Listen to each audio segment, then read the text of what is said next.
नमस्कार, मैं हूं विक्रम सिंह राजपुरोहित और आप देख रहे हैं A1 उत्तर प्रदेश। एक नजर डालते हैं अभी तक की सुर्खियों पर। यूपी में जानलेवा हुई भीषण ठंड, हार्ट अटैक और ब्रेन अटैक ने ढाया कहर। एक ही शहर में 24 घंटे के भीतर 25 मौतें।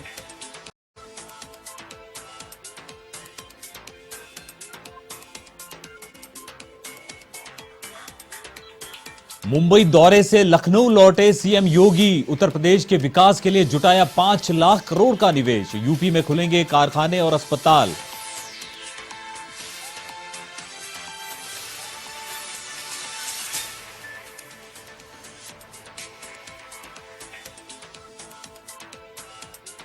लखनऊ पुलिस के हत्थे चढ़े 5 शातिर चोर। करीब पौने लाख की नकदी सहित अवैध हथियार किए बरामद। तो ठाकुरगंज पुलिस ने किया वाहन चोर सुल्तान और आजम को गिरफ्तार। चोरी की 4 स्कूटी हुई बरामद।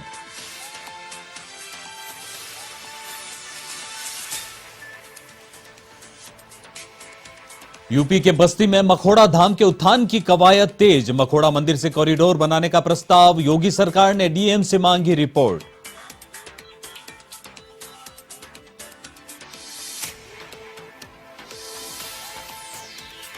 और पौष पूर्णिमा के साथ धर्मनगरी प्रयागराज में माघ मेले का शुभारंभ। संगम तट पर 1 महीने तक चलने वाले कल्पवास की भी शुरुआत। कड़े सुरक्षा इंतजामों के बीच संगम की रेती पर बसा तंबुओं का शहर।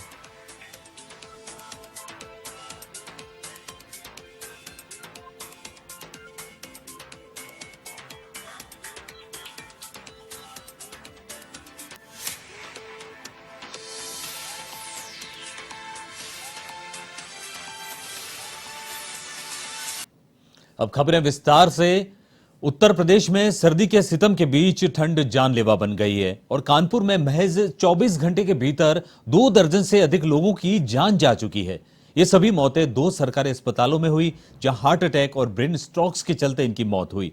कानपुर में रात का तापमान करीब 4 डिग्री तक पहुंच चुका है और अस्पतालों में मरीजों की भीड़ बढ़ती जा रही है। चिकित्सकों ने ठंड के दौरान ठंडे पानी और ठंडे मौसम से बचकर रहने, शरीर को पूरी तरह ढक कर बाहर निकलने, गुनगुने पानी से नहाने, पानी पीते रहने और हाथ पांव की सिकाई करते रहने की सलाह दी है। इधर मौसम विभाग ने 9 जनवरी तक ठंड से बचाव नहीं मिलने की भविष्यवाणी की है।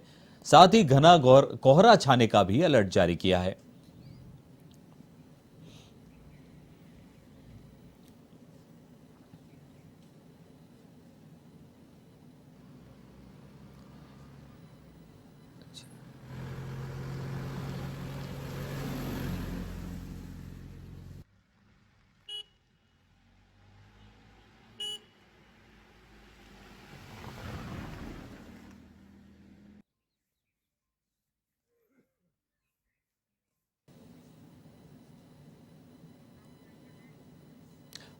अपनी बहन के घर से निकले सीएम योगी।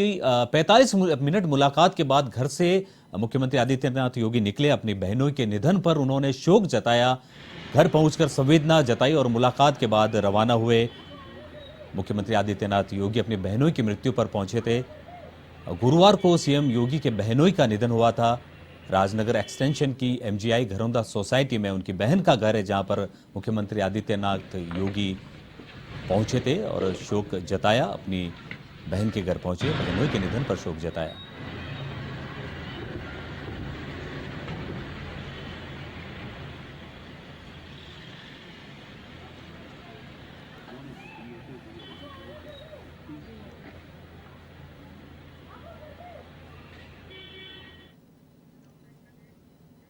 खबर यूपी के रायबरेली से है, जहां शिवगढ़ ब्लॉक में आयोजित कार्यक्रम में डिप्टी सीएम केशव प्रसाद मौर्य ने शिरकत की और राज्य की जन कल्याणकारी योजनाओं की जानकारी दी। साथ ही कार्यकर्ताओं का उत्साहवर्धन भी किया।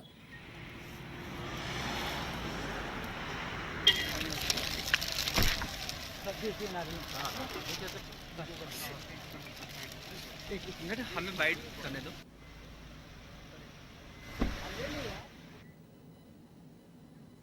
कांशीराम बहुजन मूल्य निवासी पार्टी के राष्ट्रीय अध्यक्ष और पूर्व सांसद सावित्रीबाई फूले ने लखनऊ में मीडिया कर्मियों से बातचीत की। इस दौरान उन्होंने राज्य सरकार को निशाने पर लिया और उसे निम्न वर्ग का शोषण करने का आरोप लगाया। फूले ने कहा कि वर्तमान समय में भारत का मजदूर व कमेरा वर्ग गरीबी, भूखमरी, बेरोजगारी और शोषण अत्याचार से ग्रसित है और अपने भविष्य को लेकर चिंतित व भयभीत है। बचाने की बात कर रहे हैं, लोकतंत्र को बचाने की बात कर रहे हैं। और मुझे पिछड़ी जाति के लोगों को पीठ थपथपाने के लिए बीजेपी की सरकार ने जो मंत्री हैं, जो नेता हैं, उनसे बुलवा करके और सुप्रीम कोर्ट में एक रीट दायर कराया गया है, जिससे निकाय चुनाव समय से ना हो सके। सुप्रीम कोर्ट ने एक आदेश पहले से ही कोरोना काल में आदेश कर दिए थे कि पिछड़ी जाति के आरक्षण का कोई मौलिक अधिकार नहीं है। उस आदेश को पूरे भारत में बीजेपी आरएसएस की सरकार लागू करना चाहती थी और हाई कोर्ट ने जो फैसला दिया है, उस फैसले से को लेकर के उत्तर प्रदेश में लोग चिंतित थे। उसी बीच एक साजिश करके उत्तर प्रदेश की सरकार ने पिछड़ी जाति की 17 जातियों को अनुसूचित जाति के आरक्षण में शामिल। खबर यूपी के लखनऊ से है, जहां पुलिस ने शातिर चोर को गिरफ्तार किया है। एडीसीपी पश्चिम चिरंजीवी नाथ सिन्हा ने प्रेस वार्ता में बताया कि पारा पुलिस टीम और क्राइम टीम ने संयुक्त 5 शातिर चोरों को गिरफ्तार किया। साथ ही चोरी के माल समेत करीब 1,76,000 रुपए जब्त किए और एक अवैध तमंचा समेत 2 जिंदा कारतूस भी जब्त किए। गिरफ्तार आरोपियों में शिवा चौरसिया, रावेंद्र कुमार, सनी रावत, सचिन लोधी और सौरभ सोनी है। दूसरी ओर ठाकुरगंज पुलिस ने स्कूटी चोर सुल्तान और आजम को गिरफ्तार किया और चोरी की 4 स्कूटी बरामद की। पुलिस आयुक्त महोदय की ओर से ठाकुरगंज क्षेत्र में विगत दिसंबर माह में चोरी की कई घटनाएं हो चुकी थी और इस घटनाओं को चुनौतीपूर्ण ढंग से लेते हुए एसीपी काकोरी ने के नेतृत्व में टीम का गठन किया गया और एसीपी काकोरी और उनके जो इंस्पेक्टर हैं पारा तथा हमारी जो पश्चिम की जो सर्विलांस टीम है, इन सभी ने एक ज्वाइंट ऑपरेशन स्टार्ट किया। चूँकि ठंड में चोरी होने लगती है, तो एक गैंग के बारे में पता हुआ और उस गैंग के पीछे इन लोगों ने बहुत साइंटिफिक और प्रोफेशनल ढंग से काम किया। लखनऊ के मड़ियाव स्थित बिठोली क्रॉसिंग रोड पर अवैध निर्माण के खिलाफ बड़ी कार्रवाई की गई। एलडीए की टीम ने अवैध निर्माण को ध्वस्त किया। वहीं अवैध निर्माणों पर बाबा का बुलडोजर चलने से अतिक्रमण करने वालों में हड़कंप मच गया। एलडीए की टीम की तरफ से यह कार्रवाई की गई थी, जिसमें अवैध निर्माणों को ध्वस्त किया गया था।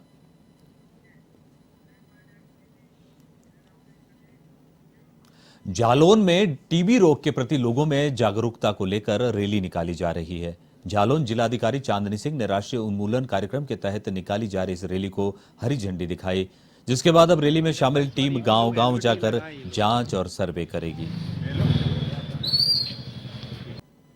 अभियान के तहत आज हरी झंडी दिखाई गई है वॉलंटियर्स को, जो जनपद के 10 गांव में जाके सर्वे करेंगे। और सर्वे का आशय यही है कि हमें टीबी का जो इंसिडेंस है जनपद में वो देखना है और डिटेक्शन क्या सही हो रहा है, उसका रेट सही है कि नहीं वो देखना है। और ये अच्छी बात है कि जनपद जालौन ब्रॉन्ज कैटेगरी में शायद चयनित होने की प्रक्रिया में चल रहा है और यहाँ पे क्योंकि डिटेक्शन रेट काफ़ी अच्छा बताया गया है, तो बस उसी की पुष्टि करने के लिए और ओवरऑल देखने के लिए कि टीबी के प्रेवलेंस में कुछ गिरावट आ। सहारनपुर के सिद्ध पीठ मां काली मंदिर में मां शाकंभरी देवी का जन्मोत्सव धूमधाम के साथ मनाया गया। इस दौरान आसपास के कई इलाकों के श्रद्धालुओं ने मां की विशेष पूजा अर्चना की और भंडारे में हिस्सा लेकर प्रसादी ली। आयोजक श्री राम कमेटी के प्रधान विनय जिंदल और सुरेंद्र कुमार बगाती ने कहा कि आयोजन के तहत पहले मंदिर में विशेष पूजा अर्चना की गई और मां का श्रृंगार किया गया। इसके बाद मंदिर में हुए भंडारा आयोजन में श्रद्धालुओं ने प्रसादी ली। कुछ लोग अभी भी ऐसे खड़े हैं जैसे आधार कार्ड खो गए हो, ऐसा नहीं खड़े हो ना, सबने झूम कर हाथ बढ़नी है और जो बैठे हैं उनसे भी निवेदन करूंगा।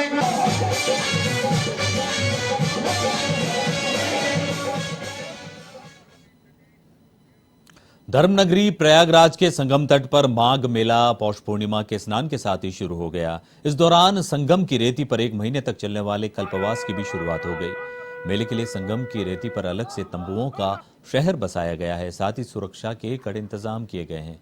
दरअसल योगी सरकार ने माघ मेले को 2025 के महाकुंभ के रिहर्सल के तौर पर आयोजित करने का फैसला किया है। इसके मद्देनजर मेले में खास तैयारियां की जा रही है। मेला क्षेत्र में पीएम नरेंद्र मोदी और सीएम योगी आदित्यनाथ की तरफ से संतों और श्रद्धालुओं का स्वागत करने का संदेश देती हुई होर्डिंग्स लगाई गई हैं। बता दें कि 3 लाख से ज्यादा श्रद्धालु 1 महीने तक मेले में गंगा किनारे संयमित जीवन बिताकर पूजा आराधना करेंगे।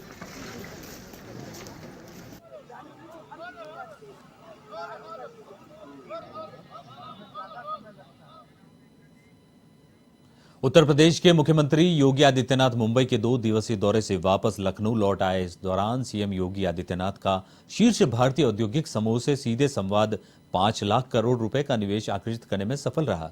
मुंबई में योगी ने 2 दर्जन से अधिक औद्योगिक समूहों के प्रमुखों से मुलाकात की, जहां निवेश प्रस्तावों पर सहमति बनी।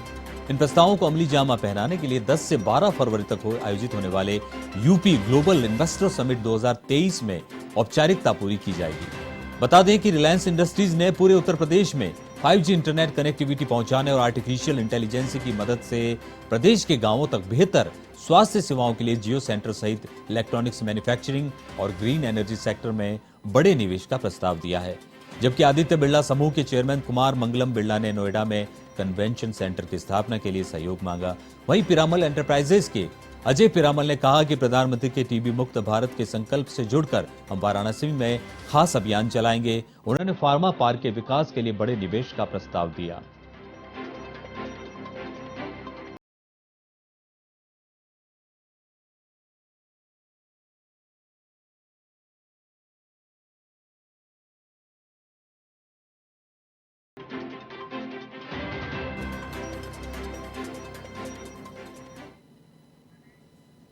हरदोई में मनाए जाने वाले सड़क सुरक्षा माह का उद्घाटन रसखान प्रेक्षागृह में आबकारी राज्य मंत्री नितिन अग्रवाल ने किया।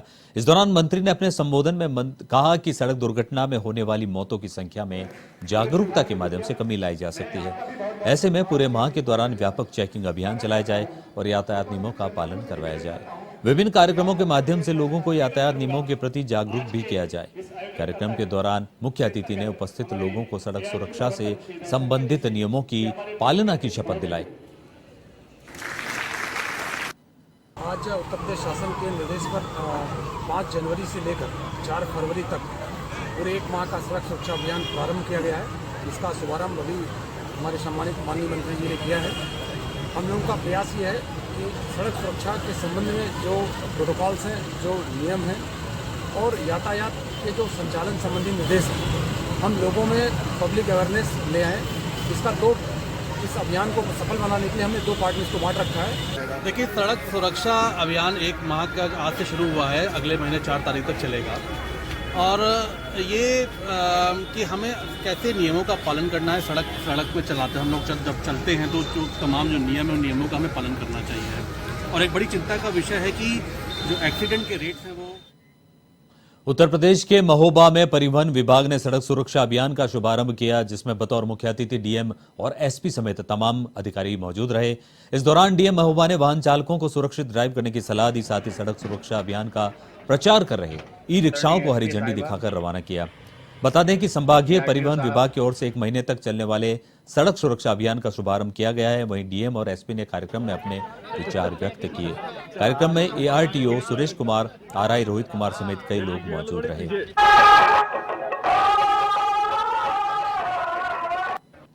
बार पूरे माह यानी कि आज से शुरू होकर 4 फरवरी तक चलेगा ये। इसके पहले भी हम लोगों के विभिन्न तरह के कार्यक्रम होते रहे सुरक्षा संबंधी, और ये विशेष रूप से इसलिए 1 माह का रखा गया कि हम लोग जन जागरूकता कार्यक्रम 15 दिन चलाएंगे।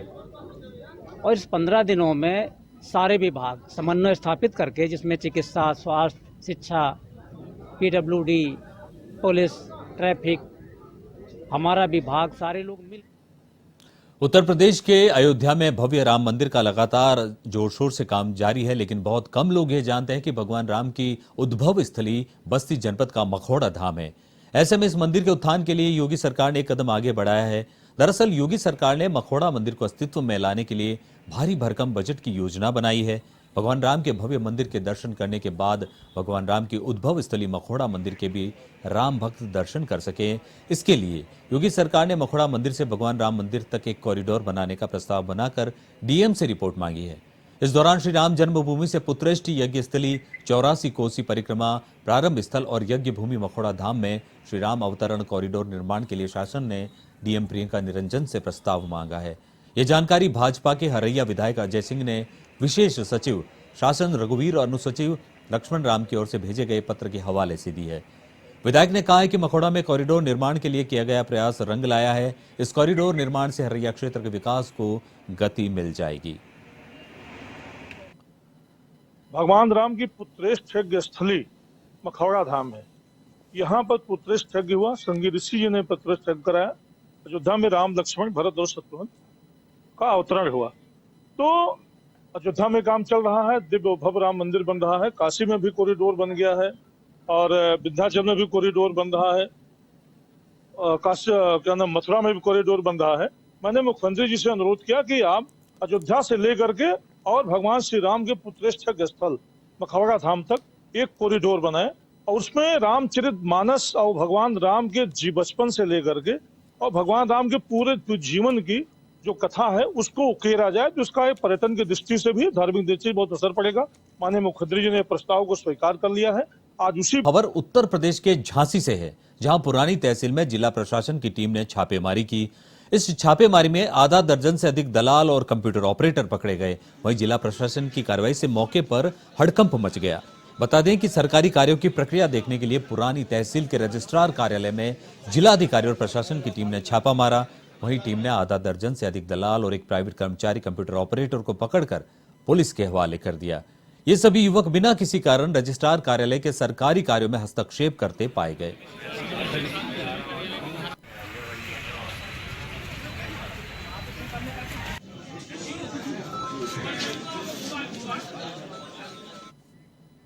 झांसी में पूर्व विधायक दीप नारायण यादव की मुश्किलें कम होने का नाम नहीं ले रही। पुलिस प्रशासन ने बड़ी कार्रवाई करते हुए विधायक के मौंट फार्म हाउस समेत अन्य स्थानों पर कार्रवाई की। इस दौरान करीब 37 हेक्टेयर जमीन कुर्क की गई। इस जमीन की बाजार में कीमत करीब 35 करोड़ आंकी जा रही है। इस कार्रवाई के दौरान नायब तहसीलदार समेत भारी पुलिस बल मौजूद रहा। बता दें कि समाजवादी पार्टी के गरोठा से पूर्व विधायक दीप नारायण सिंह यादव जेल में बंद हैं। उनसे मुलाकात करने 26 दिसंबर को सपा मुखिया अखिलेश यादव झांसी आए थे। जेल आकर उन्होंने दीप नारायण से मुलाकात की थी। वहीं इसके एक सप्ताह बाद प्रशासन ने पूर्व विधायक यादव की 2 अरब 37 करोड़ रुपए की संपत्ति कुर्क कर ली थी। समाज विरोधी क्रियाकलाप निवारण अधिनियम 19 आज जो है श्रीमान जिलाधिकारी महोदय के आदेश से दीप नारायण जो निवासी बुड़ावली के हैं उनकी संपत्ति बेनामी अर्जित की गई है। वो संपत्ति आज सीज कर दी गई है। करीब इनकी संपत्ति 35 हेक्टेयर है और उसकी कीमत जो है बाजारू कीमत 37 करोड़ 70 लाख रुपए है। सीज कर दी गई। कुछ शेष नंबर रह गए तो अभी जाकर उत्तर प्रदेश के बस्ती में पिछले 50 साल से सरकार की जमीनों पर किए गए अवैध कब्जे को लेकर अब जिला प्रशासन सख्त हो गया है। इस दौरान एक के बाद एक चिन्हित कर अवैध निर्माणों को धराशायी किया जा रहा है। वहीं योगी सरकार 2 बनने के बाद बस्ती जिले में बाबा का बुलडोजर फुल स्पीड में दौड़ रहा है। दरअसल जिला प्रशासन ने 50 साल से भी अधिक समय से भूमाफियाओं के कब्जे वाली लगभग 50 करोड़ रुपए की सरकारी जमीन को कब्जा मुक्त कराया है।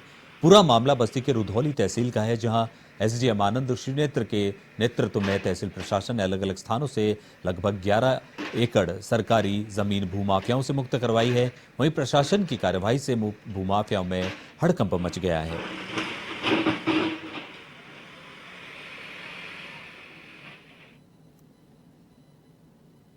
देवरिया जनपद के सदर कोतवाली थाना क्षेत्र का सोनू घाट चौराहे पर राहगीरों ने एक एटीएम चोर को पकड़ लिया, जो किसी का एटीएम बदलकर भाग रहा था, जिसके पास से कई बैंकों के एटीएम कार्ड बरामद किए गए।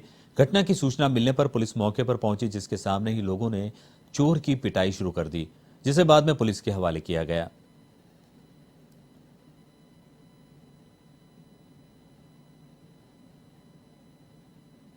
थाना कोतवाली क्षेत्रांतर्गत सोनू घाट स्थित एटीएम के पास से स्थानीय पुलिस द्वारा एक अभियुक्त को गिरफ्तार किया गया है, जिसके द्वारा एटीएम मशीनों में वृद्धजनों तथा अन्य ऐसे अशक्त व्यक्तियों को चिन्हित कर उनका एटीएम कार्ड बदल दिया जाता था। अभियुक्त के पास से 42 अदद विभिन्न बैंकों के एटीएम कार्ड बरामद किए गए हैं। नियमानुसार खबर मैनपुरी के थाना करहल से है, जहां ग्राम मदरावली में महिला को बच्चे को गोद में लेना भारी पड़ गया। बच्चे के परिजनों ने लाठी डंडों से हमला कर दिया। लाठी भाटा जंग में दोनों पक्षों के कई लोग घायल हो गए। मारपीट का ये वीडियो सोशल मीडिया पर वायरल हो रहा है। इस हमले की करहल पुलिस को शिकायत भी दी गई, लेकिन कोई कार्रवाई नहीं की गई।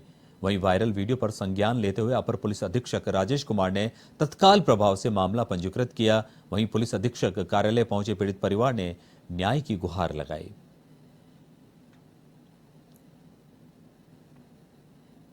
मैंने खिलाया तो वे आए गए तीनों चारों मेरे घर पे, मुझे गिरा के मारा। मेरे घर पे कोई था नहीं। हाँ। तो बहुत तेज लड़ाई भाई। मेरे घर पे न देवर थे, न नंद थी, बड़ी बूढ़ी सास थी। और इनकी मतलब मायके आयके के आए गए, तो ने मेरी सास को डंडा लठिया लेकर गए, मारने के लाए। अच्छा, एक दिन पहले झगड़ा हुआ, फिर दूसरे दिन फिर मारपीट की गई। हाँ। ये थाना करहल के मदरावली गांव का एक मामला आया है। इसमें पारिवारिक हैं और उनमें आपस में एक बच्चे को खिलाने को लेके झगड़ा हुआ है। एक निसंतान महिला थी जो एक बच्चे को अपने गोद में लेके खिला रही थी। दूसरा पक्ष झगड़ा करने लगा, फिर दोनों पक्ष के काफी लोग इकट्ठे हो गए। उनमें लात घुसे, लाठी डंडे से काफी मारपीट हुई। उत्तर प्रदेश के बस्ती में हाईटेंशन लाइन लोगों के लिए जी का जंजाल बन गई है। स्थानीय लोगों का कहना है कि हाईटेंशन लाइन पहले भौखरी विद्युत उपकेंद्र से गोंडा जा रही है, लेकिन विद्युत विभाग के काबिल अफसरों और इंजीनियरों की वजह से अब ये हाईटेंशन लाइन आबादी से गुजर रही है, जिससे लोगों की सुरक्षा पर खतरा मंडराने लगा है। लोगों का आरोप है कि विद्युत विभाग के अधिकारियों ने उनकी एक नहीं सुनी और उनकी जान को खतरे में डालते हुए आबादी क्षेत्र में पोल लगा दिए। वहीं एसडीएम शैलेश दुबे ने सत्यापन में लोगों के आरोपों को सही पाया। इसके बाद एसडीएम ने डीएम को पूरी रिपोर्ट सौंप दी। यहाँ आबादी रेजिडेंसी आप देख रहे हैं भाई, यहाँ लोगों जिन लोगों ने कोई अपनी पूरी अपनी बहुत से ऐसे लोग होते हैं जिनकी सैलरी 5,000 10,000 रुपये होती है। वो साल 2 साल 10 साल मर के कमा के पैसा कहीं अपना 50 फीट 10 फीट अगर प्लॉट खरीद रखे हैं, उनके ऊपर से तार जाएगा, किसको अच्छा लगेगा बताइए आप हमको। सर्वे जानकारी में नहीं हुआ था, सर्वे होके चला गया है। जब नक्शा बनाया गया ना तो उस टाइम पे हम लोग को बुलाया गया, नक्शा बनाते टाइम पे हम लोग को बुलाया नहीं गया, और ना सर्वे की जानकारी हम लोग को मिली। ठीक है, और चेंज करने के पीछे उनका क्या पर्पज है तो वो लोग बता पाएंगे। लेकिन मौके पर यही देखा जा रहा है भाई कि जब रास्ता सरल है, छोटा रास्ता है, कम खर्चे में अगर तार जा सकता है, तो उसमें फिर इतना लंबा जो पैसा खर्च करके जमीन खरीदें 10-20 फुट 5 फुट। इस बुलेटिन में फिलहाल इतना ही। देश प्रदेश दुनिया की बाकी तमाम खबरों से अपडेट रहने के लिए देखते रहिए A1 TV।